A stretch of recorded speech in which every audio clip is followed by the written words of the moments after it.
Você está ouvindo o Papo de Legista, esse podcast sobre medicina legal, perícias médicas, medicina e tudo que tem direito. Nesse episódio eu quero trazer para vocês um tópico da traumatologia forense, que são as energias de ordem físico-química, a asfixiologia, didaticamente definida dessa forma. Por que de ordem físico-química? Porque a gente está falando da questão ventilatória e da questão de oxigenação dos tecidos. Asfixiologia, a palavra asfixia tem origem grega, ela significa sem pulso.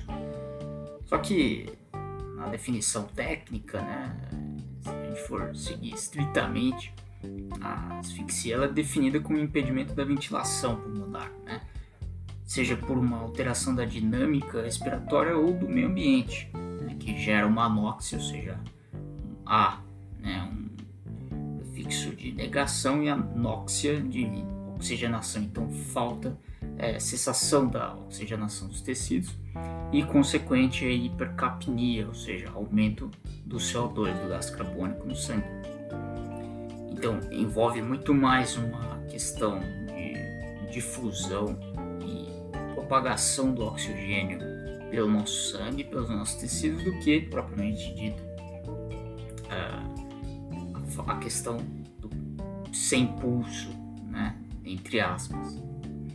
Mas nesse episódio especificamente quero focar na asfixiologia relativa às obstruções de vias aéreas, em relação à constrição do pescoço, porque a gente tem 3 tipos de situações e essas situações elas são muito emblemáticas, porque elas inclusive têm nomes parecidos no primeiro momento, que é a questão do enforcamento, do estrangulamento e a esganadura. Não são a mesma coisa. O enforcamento ele é asfixia por constrição do pescoço por meio de um laço, e esse laço ele é acionado pelo peso da própria vítima. Nesse caso, ao contrário do que pode ser de senso comum, não é necessário que o corpo esteja completamente suspenso para o enforcamento, mas é o mais comum. Claro, geralmente tem como principal causa do seu acontecimento o suicídio, mais de 98% dos casos, pode ser homicida, mas é muito difícil, é preciso uma grande desproporção de tamanho entre o agressor e a vítima, ou que a vítima esteja inconsciente, para que isso aconteça. De uma forma geral, é retirada da própria vida, infelizmente, que é uma questão psiquiátrica importante, cada vez mais em voga, ainda bem, em termos de discussão, que precisa ser estudado com carinho. Essa é uma interdisciplinaridade nossa com a psiquiatria clínica, não só forense. Mas, focando na questão do enforcamento em si, existem alguns sinais que são específicos do enforcamento. Por exemplo, ele tem um sulco único na região cervical, porque foi feito por um laço. Normalmente esse laço, como a maioria das vezes o corpo fica suspenso, esse sulco fica acima da tireoide, da cartilagem tireoide, ele é oblíquo e é interrompido. Por que ele é interrompido? Ele não tem uma continuidade absoluta em volta da região cervical, porque tem o laço. Então, normalmente ele é mais profundo, esse sulco, na região oposta ao dó. As hipóstases que a gente lembra da tanatologia, elas se formam em regiões distais. Por quê? Por ação da gravidade, naturalmente. Tem alguns sinais muito emblemáticos que eventualmente podem ser cobrados em concursos e provas, que são lesões das artérias carótidas pela constrição, que é o sinal de Musat. Esse sinal de Musat nada mais é do que a ruptura da camada íntima da artéria carótida. E o sinal de Friedberg, que é a equimose na camada adventícia, ou seja, a região mais externa, por assim dizer, da artéria carótida. E tem lesões internas, né, muito características, né?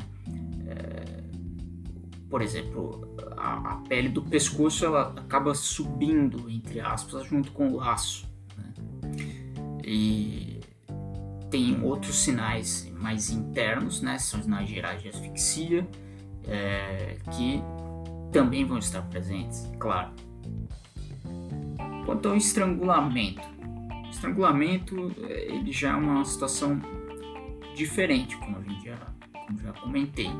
São asfixias por constrição também por um laço, só que é um acionado por outro meio que não o peso, né, da própria vítima e, portanto, em geral, são homicidas. Mas também ocorrem acidentes que causam isso, né? Então, são sinais de estrangulamento ou perpendicular ao pescoço, diferentemente do enforcamento, que é oblíquo, né? Tem uma hiperemia, né, uma tumefação no rosto, pode ou não ter lesões carótidas e também podem ter sinais de luta. Por quê? Porque como uma situação homicida, é natural que possa haver lesões de defesa, em região de membros superiores, de membros inferiores, enfim. Pode ter fraturas de cartilagem na região cervical, né, que é mais comum, inclusive, do que no enforcamento. E aí não é muito diferente, mas obviamente vão ter sinais gerais de asfixia, né? E a esganadura, por fim. A esganadura ela é uma asfixia por constrição exercida pela mão do agressor, ou seja, também é homicida. Só que é feita, ao invés de um laço, por uma mão. Pelas mãos, no caso, né? Pode ser por uma mão só também. Então, os sinais de esganadura são muito característicos, são os estigmas, né, unguiais, ou seja, as marcas das unhas, pela força de constrição do pescoço, né? Normalmente tem sinais de luta também, como no estrangulamento, equimose subcutânea nos músculos do pescoço, glândulas salivares, né? Porque pela ação de constrição, pela força, né? Fraturas também, e espuma na traqueia, nos brônquios, enfim. Esses últimos sinais eles podem acontecer nos outros, né? Especialmente na esganadura, no caso. Mas todas essas situações, essas três situações, são difíceis no primeiro momento, porque nem sempre que a gente vê como somente um laço no pescoço é enforcamento por si só. É preciso analisar o contexto e outros sinais, né? A medicina legal trabalha muito com isso, né? A medicina como um todo, é óbvio, com detalhes, né? Então, esses detalhes é o que fazem a gente diferenciar situações, dentre outras, né?